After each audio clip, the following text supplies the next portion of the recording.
Hallelujah. सभी को जय मसीह की। प्रभु का धन्यवाद करता हूं कि प्रभु ने आज एक बार फिर समय दिया कि परमेश्वर के वचन को आप लोगों के साथ बांट सकूं। और मैं अमरीक जॉय और मेरा YouTube channel Hindi Punjabi Bible study, इस चैनल के ऊपर मैं आपका स्वागत करता हूं। अगर अभी तक आप लोगों ने मेरे चैनल को सब्सक्राइब नहीं किया तो आप मेरे चैनल को सब्सक्राइब करें। जो बेल आइकॉन है उसको टच करो ताकि जब भी कोई नया वीडियो अपलोड हो उसकी नोटिफिकेशन, उसकी जानकारी आपको तुरंत मिलने पाए और आप उस वीडियो को, उस वचन को सुन सको, उसको मान सको और परमेश्वर के वचन के अनुसार जीवन जी सको। इस वीडियो को आप अंत तक देखना। पसंद आए तो लाइक करें, शेयर करें, कमेंट करें। अगर मुझसे बात करना चाहते हो तो मेरा कॉन्टैक्ट नंबर बीच में दिया गया है, तो आप मुझसे बातचीत भी कर सकते हो। अगर नहीं पसंद आए तो कोई बात नहीं, आप डिसलाइक भी करना, लेकिन वीडियो को आप अंत तक देखना। आज 5 अगस्त 2023, प्रभु का धन्यवाद कि आज मेरा हैप्पी बर्थडे है। तो आज परमेश्वर ने एक वचन दिया है, तो उस वचन को मैं आप लोगों के साथ बांटना चाहता हूं। तो इस वीडियो को आप अंत तक देखना और परमेश्वर आज हमें क्या सिखाना चाहते हैं तो उसके ऊपर हम अपना पूरा ध्यान लगाएंगे, क्योंकि प्रभु यीशु मसीह वो बहुत ही महान है। प्रभु यीशु मसीह वो सर्वशक्तिमान है और प्रभु यीशु मसीह वो बहुत जल्दी आने वाले हैं। अगर बात करें प्रभु यीशु मसीह की, जब प्रभु यीशु मसीह संसार में थे तो सभी लोग जानते हैं कि प्रभु यीशु मसीह को अपनी जान देनी थी, क्योंकि बाइबल में प्रभु यीशु मसीह के बारे में लिखा था कि प्रभु यीशु मसीह अपनी जान देने के लिए इस संसार में आए हैं। तो आप लोगों ने बाइबल में से बहुत बार पढ़ा है, सुना भी है। तो जो मेन बात मैं उसके ऊपर आना चाहता हूं, क्योंकि अगर मैं ज़्यादा कुछ बोलूंगा तो वीडियो लंबा चला जाएगा। लेकिन जब प्रभु यीशु मसीह को कोड़े लगाकर, सर के ऊपर कांटों का ताज रखकर, उसके हाथ पांव में कीले ठोककर उसको क्रूस के ऊपर लटका दिया गया था, तो वहां पर प्रभु यीशु मसीह जब मरने वाले थे, जब प्रभु यीशु मसीह अपने प्राण को त्यागने वाले थे, तब प्रभु यीशु मसीह के साथ वहां पर एक बात हुई। और बात ऐसी हुई, मैं आपके साथ एक वचन पढ़ना चाहता हूं और मैं पढ़ूंगा मत्ती रचित सुसमाचार, उसका 27 अध्याय और उसका 50 वचन। मत्ती रचित सुसमाचार 27 अध्याय उसका 50 वचन। तब यीशु ने फिर बड़े शब्द से चिल्लाकर प्राण छोड़ दिए। देखो, प्रभु यीशु मसीह ने जब प्राण छोड़ दिए तो उसके बाद क्या हुआ कि जो 51 है, और देखो मंदिर का पर्दा ऊपर से नीचे तक फटकर 2 टुकड़े हो गया और धरती डोल गई और चट्टानें तड़क गई। तो यहां पर जो बात है, तो यहां पर बात हो रही है कि जो पर्दा था वो फटकर 2 हो गया। अभी पर्दा फटकर 2 हो गया ये बड़ी बात नहीं है, लेकिन पर्दा फटकर 2 हुआ क्या, हुआ क्यों, इसका कारण क्या है? इसका कारण बहुत ध्यान से सुनना। आज अगर पर्दा फटकर 2 हुआ है तो उसके पीछे परमेश्वर कहना क्या चाहते हैं?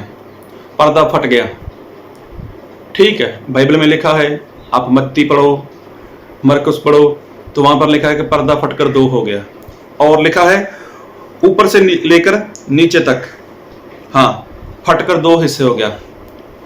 तो क्या वो पर्दा इतना कमजोर था कि वो फटकर 2 हो गया? नहीं, वो पर्दा फटने वाला था ही नहीं। जी हाँ, वो इतना मजबूत पर्दा था कि उसको 2 हिस्से करने के लिए तो किसी कैंची की जरूरत रहती, तो वहां पर कैंची का कुछ इस्तेमाल नहीं हुआ, लेकिन फटकर 2 हो गया। उसका कारण क्या है? तो वो बना कैसे था और बनवाया कैसे गया था? आप लोग देखना, जिनके घरों में पर्दे रहते हैं, अभी मेरे पीछे मेरे बैकग्राउंड एक पर्दा लगा है, बहुत हल्का सा पर्दा है, बहुत सिंपल सा पर्दा है, बहुत सस्ता पर्दा है। आप कभी भी देखना उस पर्दे को लेकर, उसके ऊपर के हिस्से और नीचे के हिस्से, उसके ऊपर सिलाई होती है। उस पर्दे के ऊपर के हिस्से में और जो नीचे का हिस्सा रहता है उसमें सिलाई होती है। मैं बताना चाहता हूं, मान लीजिए ये पर्दा है और इसके यहां पर भी सिलाई रहेगी और इसके यहां पर भी सिलाई रहेगी। अभी मान लो यहां से इसको फाड़ कर 2 करना है, तो कोई बात नहीं, इसको फाड़ दो, लेकिन यहां सिलाई पर जाकर वो रुक जाएगा। तो सिलाई से आगे फटेगा नहीं। और नीचे भी देखना, नीचे भी जाएगा, यहां तक चले जाएगा सिलाई तक, तो सिलाई के आगे नहीं फटेगा वो।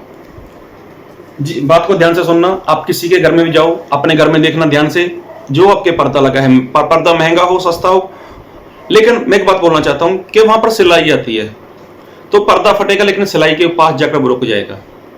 लेकिन ये जो पर्दा था तो ये बना कैसा था? क्या सिलाई हुई थी इसको? लेकिन बाइबल में तो उसके बारे में ऐसा लिखा है। मैं आपके साथ वचन पढ़ूंगा, तो ध्यान से सुनना। और पढ़ूंगा आपके लिए मैं निर्गमन उसका 26 अध्याय और उसका 31 वचन। निर्गमन 26 अध्याय उसका 31 वचन। तो ये तब बात हो रही है जब मूसा के साथ परमेश्वर बात कर रहे हैं। फिर नीले, बैंगनी और लाल रंग के और बटी हुई सूसम सनी वाले कपड़े का एक बीच वाला पर्दा बनवाना, वह कढ़ाई के काम किए हुए करूबों के साथ बने। तो देखो, परमेश्वर ने आज्ञा दी कि अगर पर्दा बनाना ना तो वो कैसा होना चाहिए? वो होना चाहिए बटा हुआ।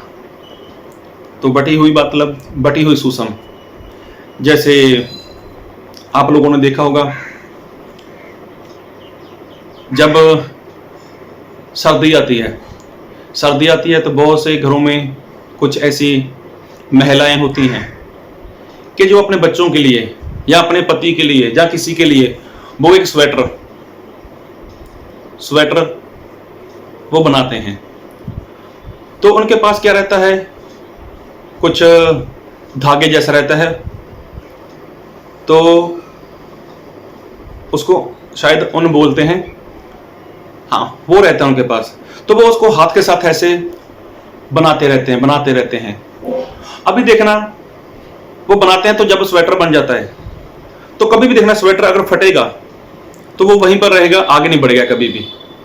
जो हाथ से बना होता है, आजकल तो चलो ज़्यादातर मशीनी जमाना चल रहा है ना, अभी तो लोग ना जाने कैसा कैसा बनाते हैं, लेकिन बहुत पहले ऐसा होता था।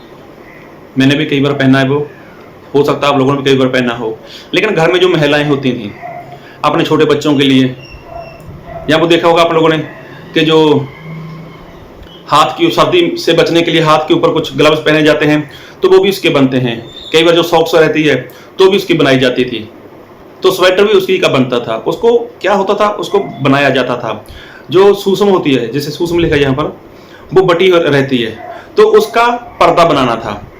तो ऐसा पर्दा वहां पर बना हुआ था। एक बार फिर पढ़ूंगा आपके लिए वचन। और फिर नीले, बैंगनी और लाल रंग के और बटी हुई सूसम सनी वाले कपड़े का एक बीच वाला पर्दा बनवाना। बटी हुई, हाँ बटी हुई। तो जब कुछ बटी होती है ना, कभी भी देखना आपके घर में स्वेटर हो तो उसको फाड़ने का यत्न करना। नया नहीं, अगर पुराना है, किसी काम का नहीं है, कोई भी ऐसा हो तो उसको फाड़ने का यत्न करना, तो वो फटेगा नहीं। तो प्रभु यीशु मसीह जब क्रूस पर थे, तो प्रभु यीशु मसीह ने जब अपने प्राण दे दिए, तब वो पर्दा जो बटा हुआ था उसका फटना मुश्किल नहीं, नामुमकिन था। उस पर्दे का फटना नामुमकिन था। लेकिन फिर भी देखो, वो पर्दा ऊपर से लेकर नीचे तक फटकर 2 हिस्से हो गया। आपके घर में पर्दा है, उसको फाड़ने का यत्न करना, ठीक है, आप बीच में से फाड़ सकते हो उसको, लेकिन जो उसके ऊपर की सिलाई है वहां पर आकर रुक जाएगा वो। तो लेकिन ये तो पूरा बना हुआ उसी का था, सूसम का बना हुआ था, बटा हुआ था। और जो 2 लकड़ी जैसे उनके पास रहता है कुछ, अभी मैं उसके बारे में ज़्यादा नहीं बताना चाहता, तो हो सकता है मैं इसको एक्सप्लेन ना कर पाऊँ। लेकिन कुछ महिलाएं आप लोगों ने देखा होगा, बस में भी बैठे कुछ ना कुछ ऐसे करते रहते हैं हाथ के साथ, तो वो कुछ बनाते रहते हैं। तो कभी भी देखना वो पूरा नहीं फटेगा, कभी नहीं फटेगा।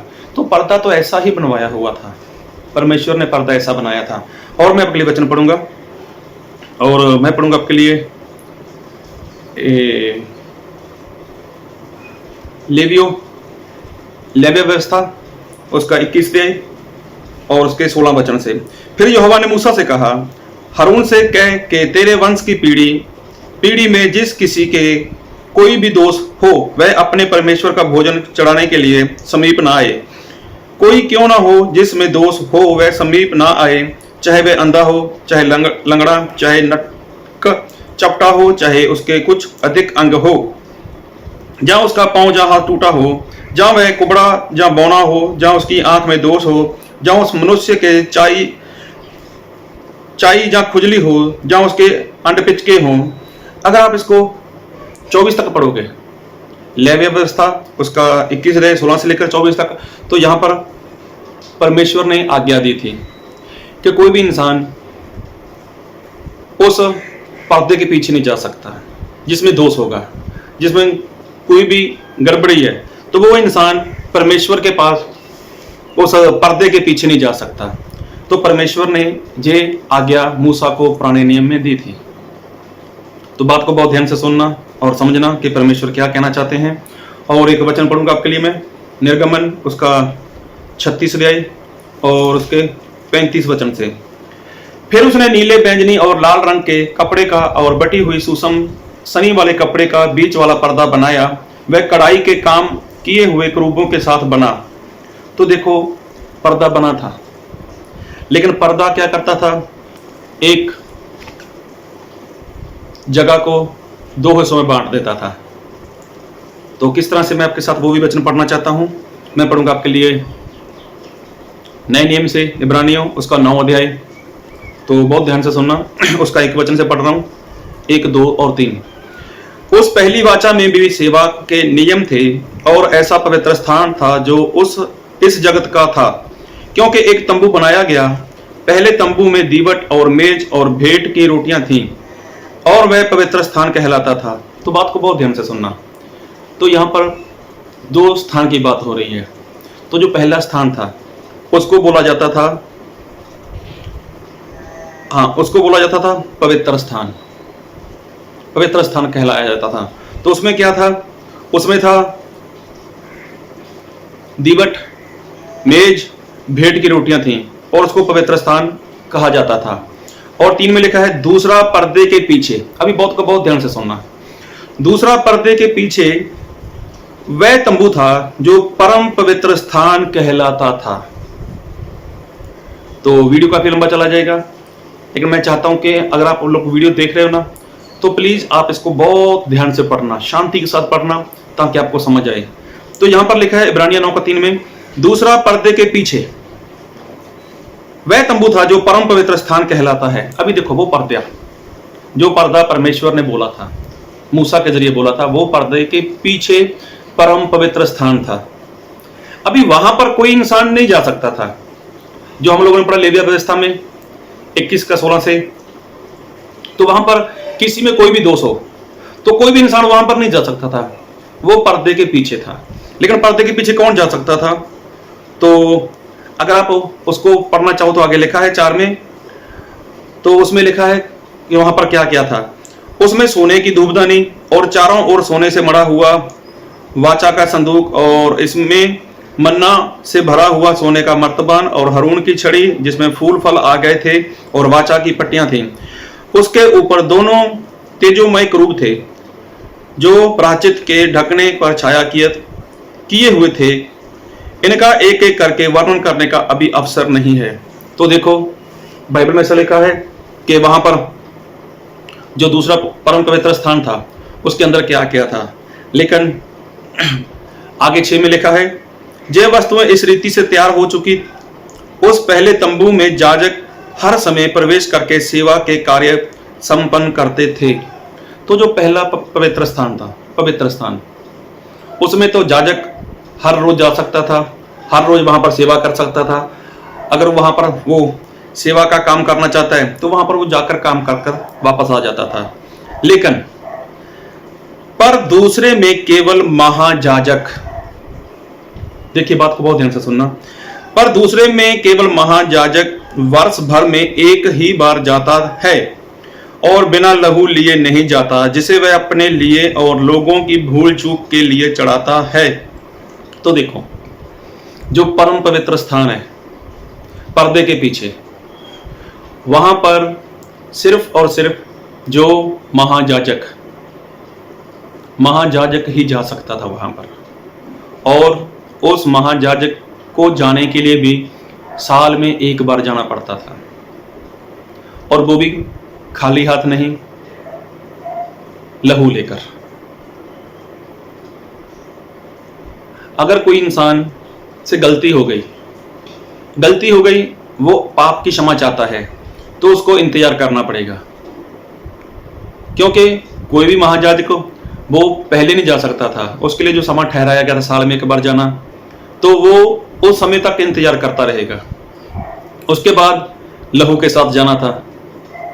अभी पर्दे के पीछे वो महायाजक अगर पूरी तरह से शुद्ध है, अगर पूरी तरह से वो साफ है, पाक है, तो वो बच जाएगा, नहीं तो वो वहां पर मर सकता है।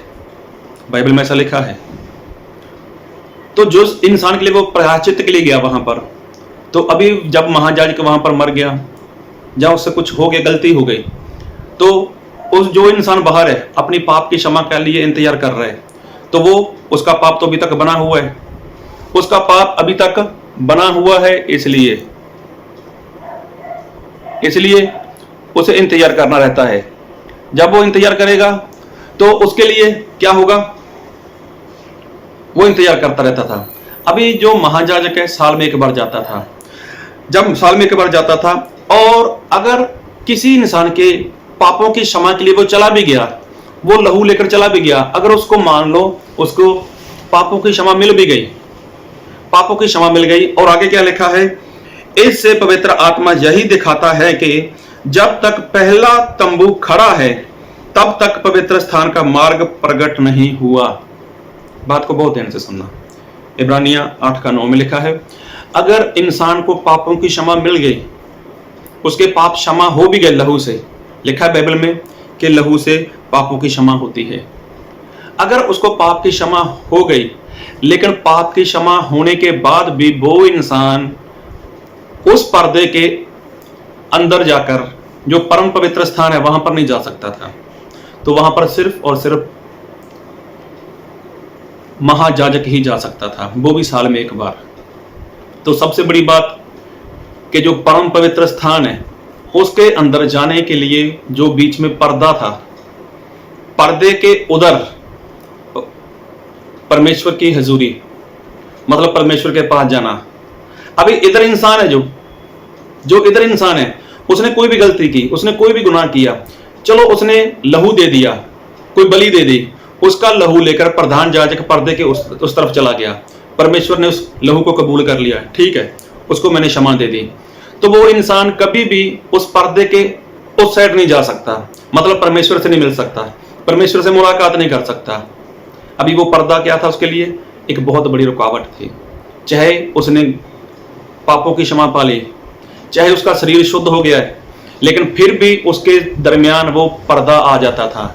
अभी पर्दा वो हटाए से हटने वाला नहीं था, पर्दे को कोई इधर उधर नहीं कर सकता था। लेकिन प्रभु यीशु मसीह आए, तो प्रभु यीशु मसीह ने क्या किया, अपना लहू बहा दिया। प्रभु यीशु मसीह ने अपने प्राण दिए, और प्राण दिए, बाइबल में लिखा है प्रभु यीशु मसीह अपना खुद का लहू लेकर। प्रभु यीशु मसीह में कोई दोष नहीं था। तो याजक लोग, जो महायाजक लोग थे, जो वहां पर जाते थे, वो लिखा है बाइबल में कि वो खुद की क्षमा के लिए भी लहू बहाया करते थे, बलि दिया करते थे खुद की क्षमा के लिए। तो प्रभु यीशु मसीह में कोई गलती नहीं थी। प्रभु यीशु मसीह ने अपना लहू लिया, जाके परमेश्वर को बोला, ऐ मेरे परमेश्वर, देखो मैं ये लहू लेकर आया हूं, और जितने लोग मेरे पर विश्वास करेंगे वो पवित्र स्थान में आएंगे, परम पवित्र स्थान में आ जाएंगे। तो जो पर्दा था, वो पर्दा फटकर दो भाग हो गया, ऊपर से लेकर नीचे तक पर्दा पूरी तरह से फट गया, पर्दा फट गया। तो जो रास्ता लहू की बलि, मतलब लहू लेकर जाने से भी, किसी पशु की बलि देने से भी इंसान को क्षमा मिल गई, लेकिन इंसान का अंदर प्रवेश करना वो नामुमकिन था, क्योंकि बीच में पर्दा आ जाता था। तो प्रभु यीशु मसीह आए, प्रभु यीशु मसीह ने क्या किया, अपना लहू बहा दिया, और पर्दा ऊपर से लेकर नीचे तक फट गया। और पर्दा बना कैसे था, वो बटी हुई ऊन का बना हुआ था। तो अभी उसको फाड़ना, उसके दो हिस्से करना, ये मुश्किल नहीं, नामुमकिन बात थी, लेकिन मेरे प्रभु यीशु मसीह ने वो कर दिखाया। पर्दा फट गया, पर्दा फट गया। आज लोग, अगर कोई इंसान प्रभु यीशु मसीह के ऊपर विश्वास करे, आज विश्वास करे, पापों की क्षमा ले और प्रभु यीशु मसीह का लहू उसको शुद्ध करता है। आज कोई भी दुनिया की ताकत, कोई भी दुनिया की ताकत उस इंसान को परम पवित्र स्थान में जाने से नहीं रोक सकती। पहले ऐसा नहीं था। पहले लहू देते थे याजक लोगों को, वो पर्दे के पीछे क्या कर रहे, पर्दे के पीछे क्या बात हुई, अभी तक वो इंसान नहीं जानता था, जब तक वो प्रधान याजक, वो महायाजक बाहर सही सलामत नहीं आ जाता। अगर वो सही सलामत बाहर आ गया तो जिसके लिए पापों की क्षमा के लिए वो अंदर गया था, अभी उसको इतना हो गया कि बस मेरे पापों की क्षमा हो गई। लेकिन पापों की क्षमा हो गई तो क्या वो परम पवित्र स्थान में जा चुका? वो नहीं जा सकता था, वो परम पवित्र स्थान में नहीं जा सकता था। लेकिन प्रभु यीशु मसीह भी जानते थे कि मैं अपना लहू बहाऊंगा इन लोगों के लिए, इनकी पापों की क्षमा के लिए, और मेरे लहू के द्वारा ये लोग परम पवित्र स्थान में जाने पाएंगे। लेकिन जो पर्दा था वो पर्दा फट गया। हालेलुया।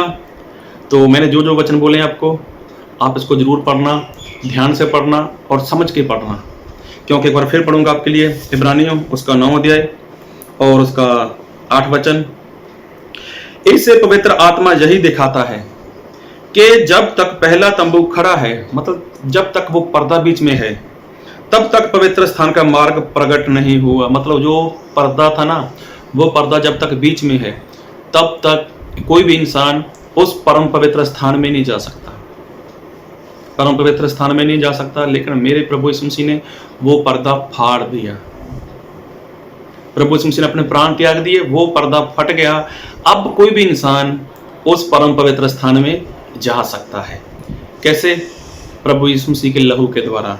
क्योंकि बाइबल में लिखा है कि बिना लहू के पापों की क्षमा नहीं है। तो जो पहले महायाजक था, लहू तो वो भी लेकर जाता था, लेकिन खुद की क्षमा के लिए भी लेकर जाता था। वो खुद की क्षमा के लिए भी उसको लहू देना पड़ता था। फिर बाद में किसी दूसरे इंसान की क्षमा, गुनाहों की क्षमा के लिए वो देता था।